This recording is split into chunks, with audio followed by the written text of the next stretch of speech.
From the moment I pulled into Oakwood Estates, my dreams of the perfect suburban life danced before my eyes like those shiny images from a real estate brochure.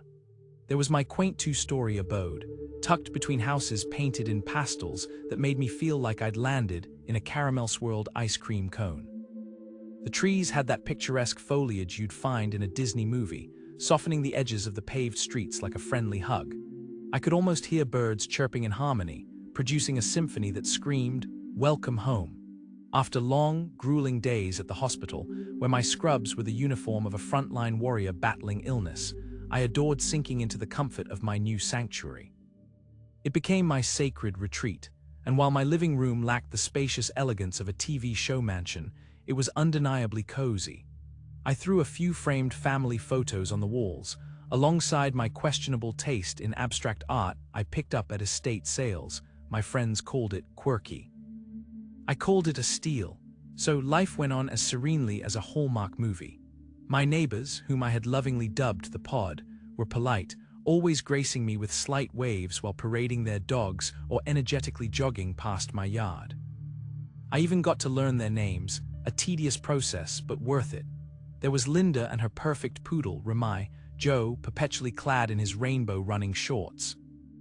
And my personal favorite, Karen, who thought her home decor expertise made her the self-appointed god of Oakwood Estates.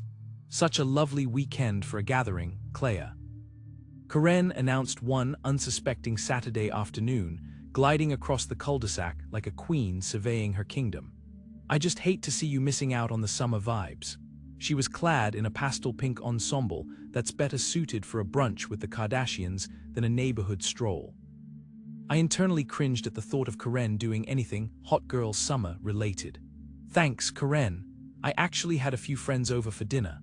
You know, nothing loud or extravagant," I replied, resisting the urge to roll my eyes as I imagined her on a pedestal, judging my floral tablecloth against her pristine guidelines. "Ah, well, maybe next time you'll consider hosting a proper Oakwood soiree. It really does wonders for community spirit," she chirped, her eyes glinting with the promise of passive-aggressive suggestions. I could see her mentally composing a list of must-dos for my next gathering. The next few weekends slipped by like butter on a hot pan. I relaxed, hosted my modest gatherings, and enjoyed the simplicity of laughter and song filling the air. Soft music played against the evening sky while I sipped on Merlot and tossed a few quips with friends. It was heavenly until I received that dreaded envelope slipped under my door, thin, rectangular, and radiating unyielding HOA authority. My heart sank as I flipped it open and could already imagine Karen's pristine handwriting. It read, "Dear Clea, we've noticed a slight increase in foot traffic and would like to remind you of our HOA's strict noise policy and gathering standards." Of course, it was Karen's delicate diplomacy that could not possibly contain the thunder of her entitlement. "What's wrong with a little laughter and music?" I muttered to myself, while visions of my next dinner party crumbled into the ether. Little did I know that this would only be the beginning of my delightful adventures in neighborhood politeness, an odyssey complete with more stare-downs and passive-aggressive lawn signs than I could ever imagine. Never thought I'd be the subject of neighborhood gossip, let alone the target of someone's mission to crush joy like a rogue lawnmower, but here we are. You see, up until Patricia Wilkins announced her candidacy for our tight-knit HOA board, the biggest conflict in our suburb revolved around which neighbor tended to their lawn with more zeal, Jason, and his hyper-competitive shrub trimming, or Linda, who painted her fence the exact shade of vile pink to annoy him. Oh, sweet, innocent days. If I'd only known what lay ahead, I might have taken that job as a traveling shoe salesman instead. Patricia, won the election by a landslide, her campaign riddled with slogans that could rival the worst morning radio adverts. "Let's bring order back to our community," and "peace, love, and litigation" were scattered across her homemade posters, and they inexplicably inspired fresh batches of eye rolls from pretty much everyone. But like an unwelcome summer storm, she was here to stay. Her first act in her new role as Monarch of Noise was to dub herself the Noise Compliance Officer. And with this title, she purchased some fancy decibel meter that probably cost more than my entire dinner party budget. I can still hear her cackling joyfully in the middle of the street as she explained this to me one morning. "I'm out to save our neighborhood from the horrors of loudness," she said, with an unsettling grin, veins pulsing with excitement that could only come from a megalomaniac fueled by baked goods and power. So there I was, thinking a cozy dinner party featuring acoustic guitar and mild banter with my close friends was perfectly reasonable. The scent of rosemary chicken wafted through the air, mingling beautifully with laughter echoed in the still of the evening. My patio was a postcard, twinkling lights strung lovingly overhead, and platters piled high with delicious food. It was the epitome of suburban bliss, free from the incessant lawn care debates that normally plagued our community. Enter Karen, dressed like she meant business, pastel floral tops and Bermuda shorts with white sneakers that threatened to upstage even my artisanal humus. Her sudden appearance was startling. She looked ready to pounce with a camera crew or an ensemble of angry villagers wielding pitchforks. Seriously, who shows up at a neighbor's dinner party ready to issue citations?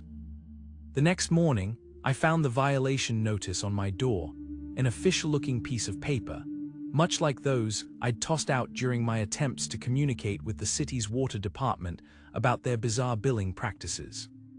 It claimed that I had exceeded noise ordinances by 3 decibels. 3, I couldn't even process it, my thoughts spiraling wildly like a drunk pinwheel. Had she buried a microphone in my garden, was that how dedicated she was? Toting my coffee cup like a shield, I approached her 2 doors down, ready for diplomacy, not diplomacy with a side of judgmental scorn. "You know, we were definitely within the HOA quiet hours," I said, trying to sound as sensible as possible, when all I really wanted was to shake some sense into her. "Oh dear, my measurements don't lie," she replied, adjusting her oversized glasses and waving that confounded decibel meter like a magic wand. "As noise compliance officer, my measurements are final." The smugness was so thick, I could almost cut it with a butter knife. At that moment, the gears in my brain started turning, with plans forming like evil little gnomes plotting under the cover of darkness. Game on, Karen. Little did she know, she had waged a war with the wrong neighbor. Summer days drifted lazily into a rhythm of sunshine and neighborhood gossip, a stark contrast to the storm brewing right across the street. My home, typically a peaceful refuge filled with the aroma of freshly brewed coffee and the soft hum of my cat napping on the windowsill, quickly morphed into the coveted stage for my very own reality show. The terrible trials of living next to Karen. Karen was in her element, a penchant for pastel cardigans and an alarming surplus of passive aggression. Initially, I thought she was just another harmless woman with an obsession for her lawn. After all, it's not every day you see someone cutting grass with the precision of a surgeon performing a heart transplant. But as the days passed, her obsession morphed into something altogether more sinister. Just when I thought I could finally catch a break on a glorious Saturday afternoon, I stepped out in my flip-flops to tackle the ever-growing jungle that was my front yard. The sun was high, perfectly illuminating the green blades of grass, textured with tiny specks of dandelion confetti. With my trusty lawn mower, affectionately dubbed Mozart, I started my first victorious round of suburban warfare.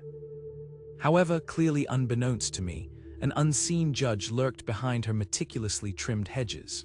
Her car appeared, parked at an angle that would make a college kid cringe, windows rolled down as if she were preparing to eavesdrop on a live comedy show.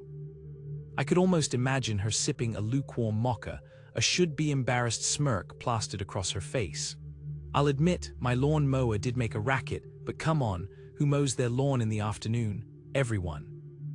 But come Monday morning, I was greeted with Karen's piece de resistance, a hand-delivered noise citation. For extreme lawn-related disturbances during permissible hours or some other bureaucratic nonsense, the penalty being a crisp $100.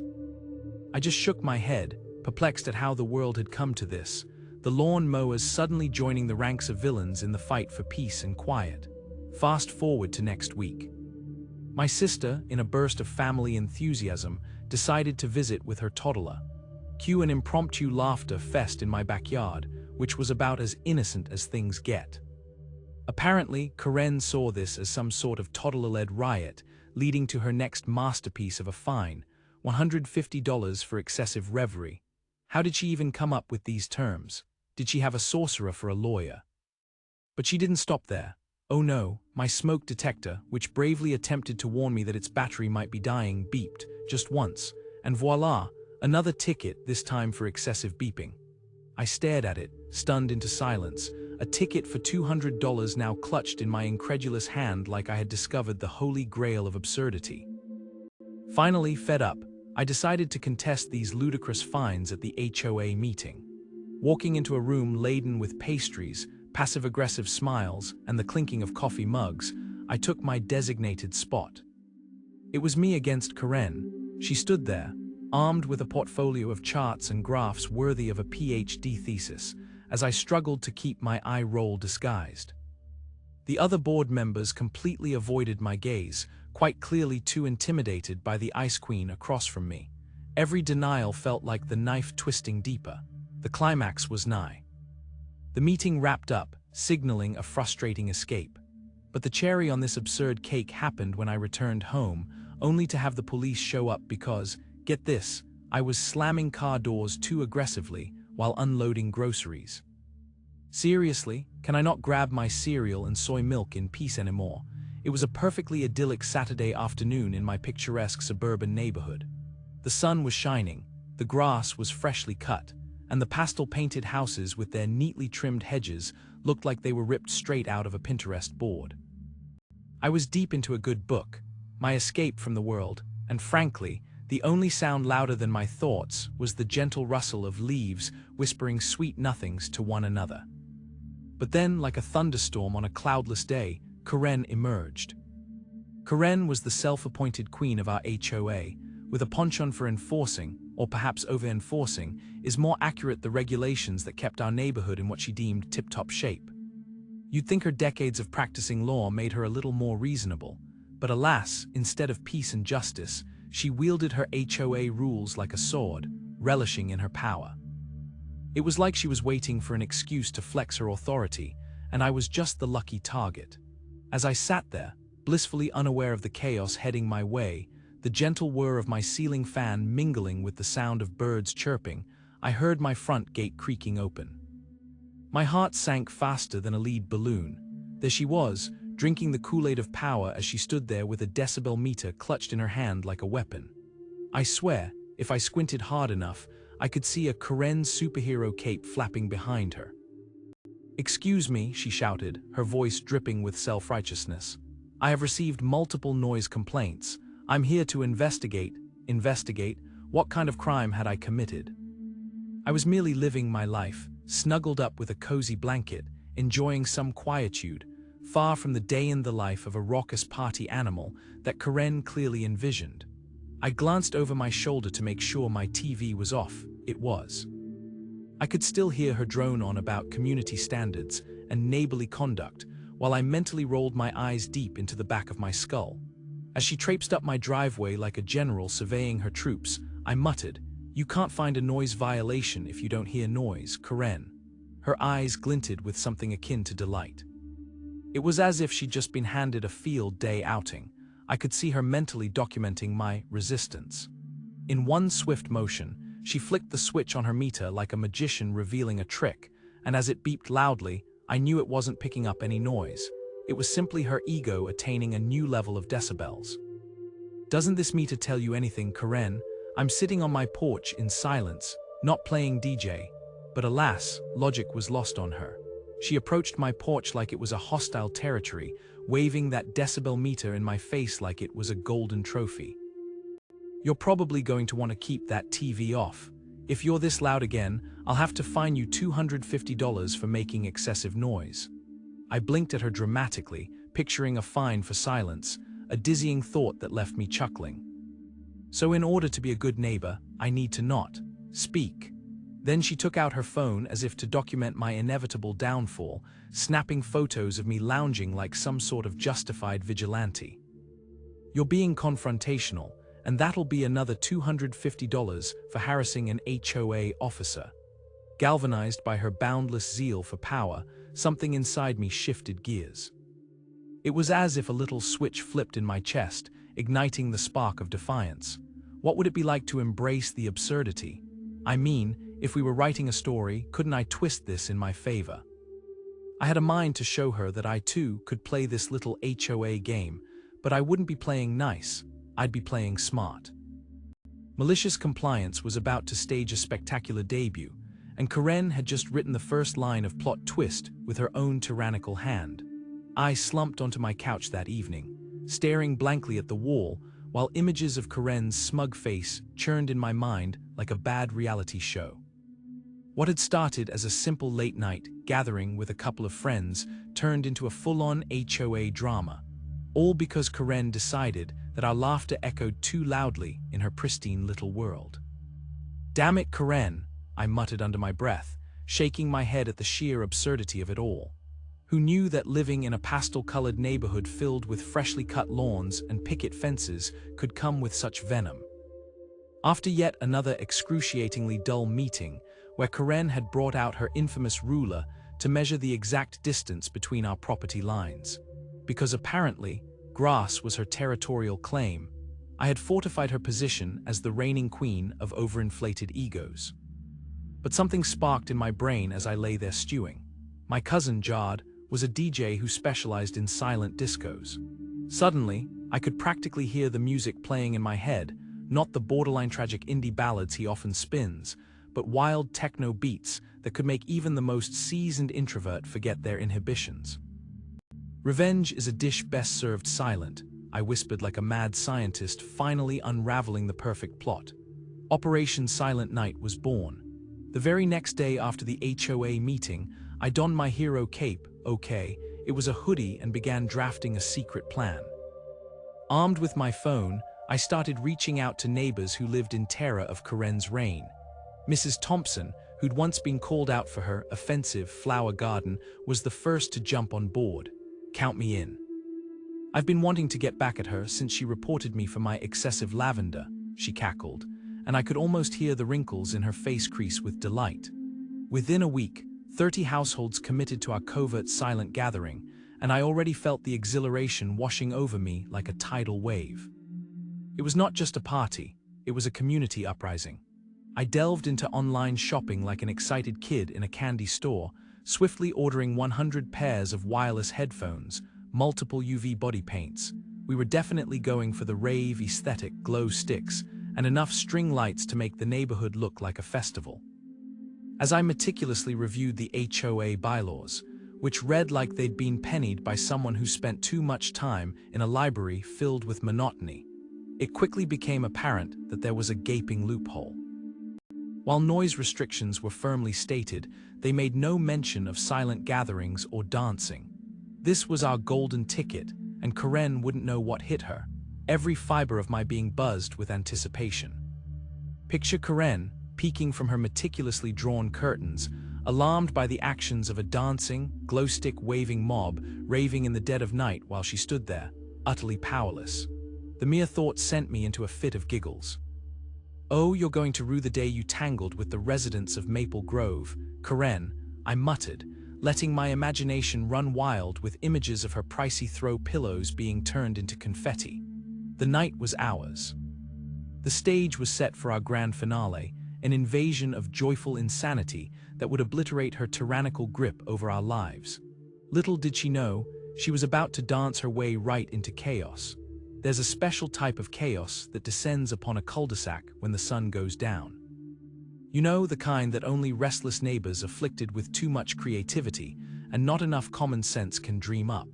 Tonight, I had orchestrated what I like to call the silent disco of doom, a fitting tribute to the reigning queen of our HOA, the one and only Karen.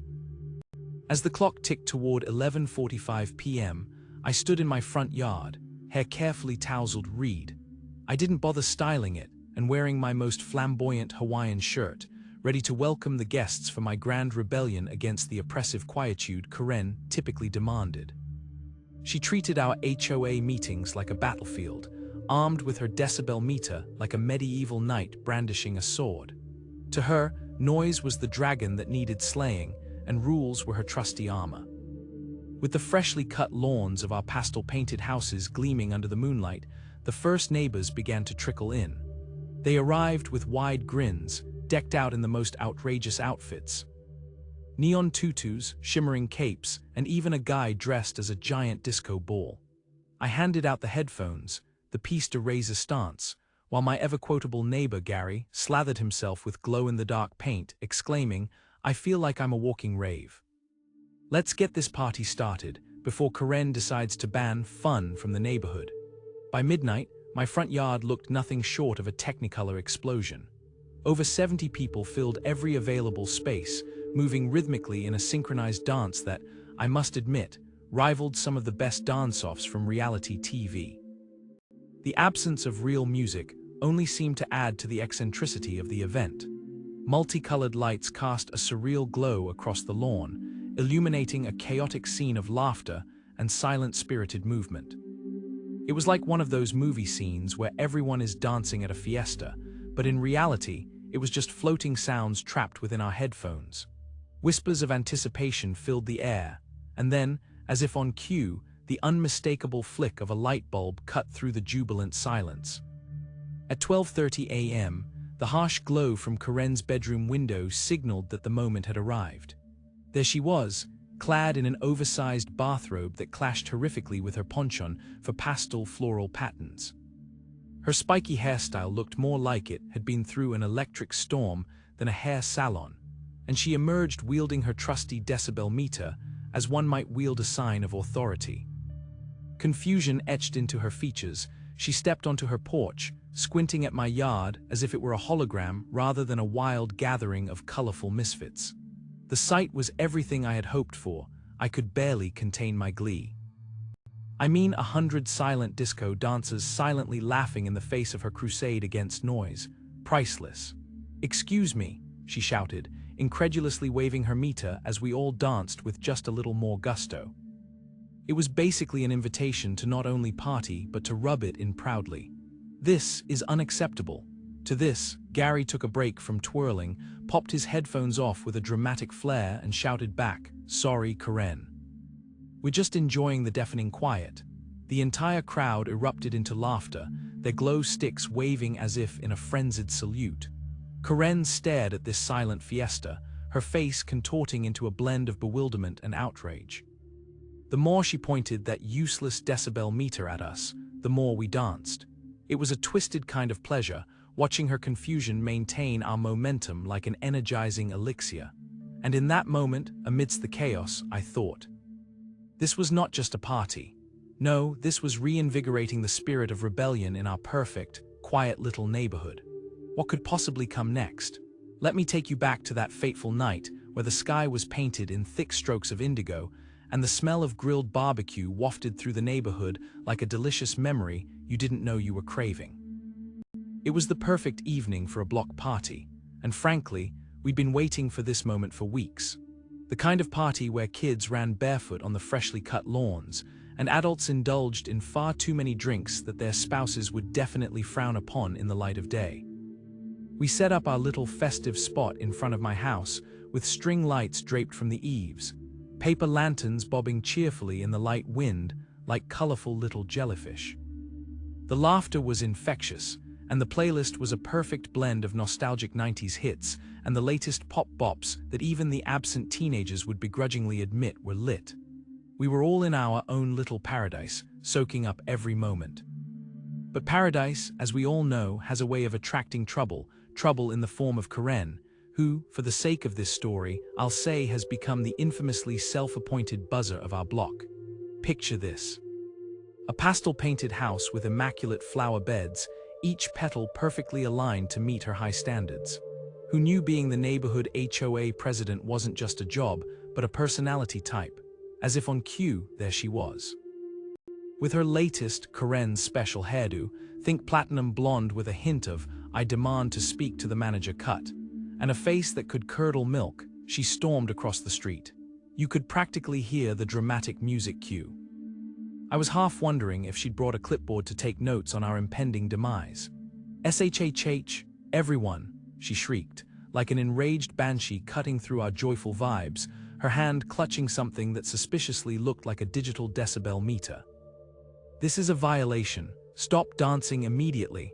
The sheer audacity was impressive as she brandished her decibel meter around like a magic wand, desperately waiting for it to confirm her suspicions. Of course, it didn't. It only offered its sterile, factual assessment that we were far from breaking any noise ordinance. The tension cut through the air, so thick you could slice it with a knife. Who knew fun could be outlawed in suburbia? "Would you like to listen to what we're playing?" I volunteered with a grin, cheerfully passing her my headphones, those annoyingly efficient noise-canceling ones that made every beat sound like a heavenly serenade.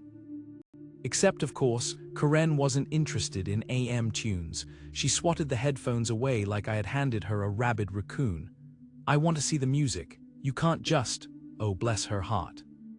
Enter the two officers who materialized 20 minutes later, no doubt lacing the cackles of laughter, choking them back under official uniforms. Judging by their amused expressions, I suspected they'd seen more than a few Karen spectacles in their time. After a quick chit-chat that topped any HOA meeting I'd ever attended in terms of entertainment value, Officer Mulligan, with the good-humored smirk that could charm the buttons off a police vest, leaned in close. "Ma'am, I think you might want to know," he paused for emphasis, "you're the only noise violation happening right now. Perhaps it's time to head back home." I could see Karen's pride bristle at the edges like an angry cat, the urge to snap back locked in her throat. But the sight of the officers barely holding it together was the cherry on top of our amusement cake. As the awkward silence settled, I couldn't help but chuckle at her confused fury, a true deviant dancer's delight. It all started on a typical Tuesday evening, the kind that usually has me plopped down in front of the TV, flipping through reruns of shows that already had their 15 minutes of fame. But that Tuesday, oh no. That Tuesday transformed from mundane to marvelous the moment the sunlight dipped below the horizon and the sound of bass-heavy music started thumping from my backyard.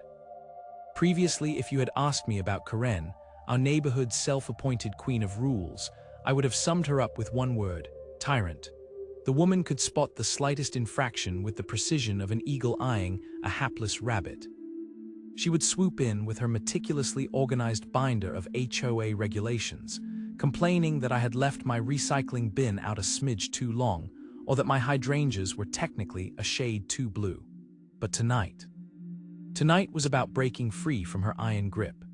The inception of the silent rave began as a desperate move on my part, a way to combat Karen's relentless complaints regarding noise violations over trivial things like my uniquely curated Spotify playlists. Thanks to a surplus of cheap Bluetooth headphones I impulsively purchased during an iPhone upgrade saga that left me with a permanent sense of buyer's remorse, I decided to put on a party where none of us would disturb the peace, or, more importantly, attract the wrath of our beloved HOA enforcer. I had texted the neighbors, and as I looked around, the sight of everybody dancing in the dim glow of fairy lights under the stars, headphones clamped securely on their heads, had all at once made me feel like either the sorcerer of the unthinkable or the ringleader of a delightful revolution. I mean, come on, the sheer absurdity of a silent rave was not lost on any of us, especially as we watched Karen walk by, her perfectly coiffed hair bobbing with her regal self-importance, throwing us disapproving glares. When the local papers started picking up on the story, I realized we had struck gold.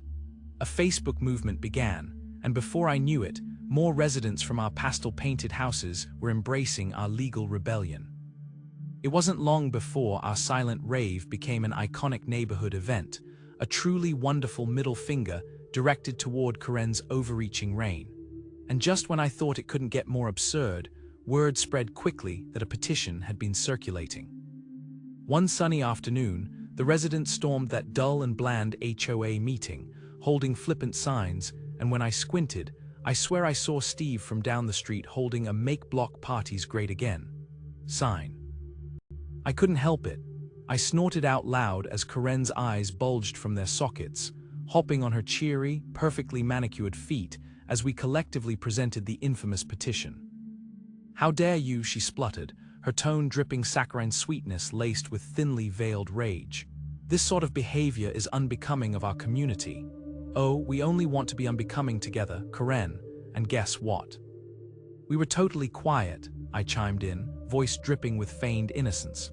Fast forward 2 weeks, and Karen was forced to resign from the HOA board. No tears were shed. The sight of the new board members, who promptly nullified my fines and damned the archaic noise violation rules, felt like a collective sigh of relief from the entire neighborhood. As for Karen, she awkwardly posted a "for sale" sign in her yard, but the real blow was when the neighbors began to playfully raise imaginary headphones every time she passed by, and that drove her to the brink.